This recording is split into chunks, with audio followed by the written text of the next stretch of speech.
Hi friends, welcome to AVS Telugu vlogs. మన యొక్క AP రాష్ట్ర వ్యాప్తంగా ఉన్నటువంటి రైతులకు సంబంధించి వారి యొక్క ఖాతాల్లో ఇన్పుట్ సబ్సిడీ డబ్బులు ఖాతాలో జమ చేయబోతున్నారు. అయితే ఇన్పుట్ సబ్సిడీ డబ్బులకు సంబంధించిన పూర్తి వివరాలు నేను మీకు తెలియజేస్తాను. మన ఛానల్ని మొదటిసారి చూస్తున్నట్లయితే సబ్స్క్రైబ్ చేసుకోండి. గవర్నమెంట్ నుంచి వచ్చే ప్రతి చిన్న అప్డేట్ ఎప్పటికప్పుడు నేను మీకు తెలియజేస్తూ ఉంటాను. మన యొక్క రాష్ట్ర వ్యాప్తంగా వరదలతో ప్రజలందరూ కూడా ఎంతో కష్టపడుతున్న సంగతి మనందరికీ తెలిసిందే. అయితే ఇలాంటి సందర్భంలో మన యొక్క రాష్ట్ర ప్రభుత్వానికి చాలా కష్టంగా ఉంటుంది. కేంద్రం సహాయాన్ని అందించాలని చెప్పి కేంద్ర ప్రభుత్వాన్ని మన యొక్క ఏపీ రాష్ట్ర ప్రభుత్వం కోరడం జరిగింది. సో కేంద్ర ప్రభుత్వం వ్యవసాయ శాఖ మంత్రి శివరాజ్ చౌహాన్ గారు మన రాష్ట్రంలో పర్యటించడం జరిగింది. మన రైతులందరికీ ఆయన సందర్శించడం జరిగింది. అయితే మన రాష్ట్ర ప్రభుత్వం కేంద్రాన్ని 6,800 కోట్ల రూపాయల సాయాన్ని అందించమని కోరింది. అయితే కేంద్ర ప్రభుత్వం ఎంత మొత్తం శాంక్షన్ చేస్తుందో మనం వేచి చూడాల్సి ఉంది.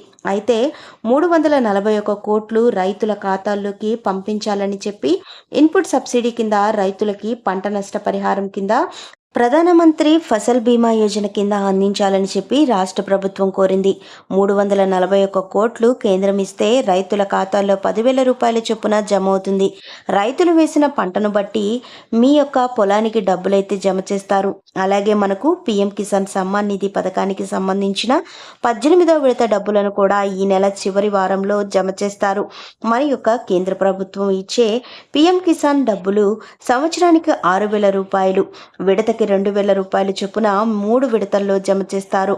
4 నెలలకు ఒకసారి ఈ యొక్క పథకాన్ని డబ్బులైతే జమ చేస్తారు రైతుల ఖాతాల్లో. ఇప్పటి వరకు 17వ విడత డబ్బులు విడుదల చేశారు. అయితే ఇక 18వ విడత 2,000 రూపాయలు ఈ సెప్టెంబర్ మాసంలో చివరి వారంలో రాబోతుంది. అలాగే మనం చూసుకున్నట్లయితే అన్నదాత సుఖీభవ పథకం కింద రాబోయే 14,000 రూపాయలు ఖరీఫ్ సీజన్లో ఇవ్వడం జరుగుతుంది.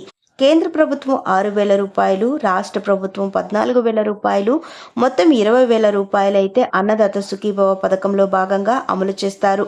ఈ యొక్క 14,000లో 7,000 రూపాయలు ఖరీఫ్ సీజన్లోను, మరో 7,000 రూపాయలు రబీ సీజన్లోను అయితే ఇవ్వడం జరుగుతుంది. సో ఈ నెల చివరి వారంలో 7,000 రూపాయలు రిలీజ్ చేయబోతున్నారండి. అయితే అన్నదాత సుఖీభవ పథకానికి సంబంధించిన 7,000 రూపాయలు, పీఎం కిసాన్ సమ్మాన్ నిధి పథకానికి సంబంధించిన 2,000 రూపాయలు, మొత్తం 9,000 రూపాయలు రైతుల ఖాతాల్లో జమ చేయబోతున్నారు. ఎవరైతే రైతులు ఈకేవైసీ చేయించుకున్నారో వారి ఖాతాల్లోనే డబ్బులు జమ అవుతాయండి. ఇంకా ఈకేవైసీ చేయించుకోలేదో వారు ఖచ్చితంగా ఈకేవైసీ అనేది చేయించుకోండి. ఈకేవైసీ చేసుకొని వారికి డబ్బులైతే జమ కావు.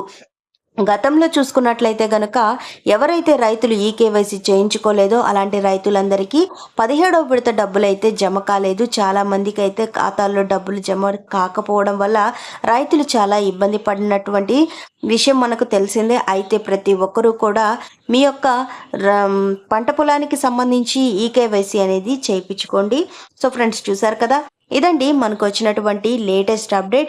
మరిన్ని వివరాల కోసం, మరిన్ని అప్డేట్స్ కోసం మన ఏవిఎస్ తెలుగు బ్లాగ్ ఛానల్ని సబ్స్క్రైబ్ చేసుకొని లైక్ చేయడం మర్చిపోకండి. Thank you for watching friends. Thank you.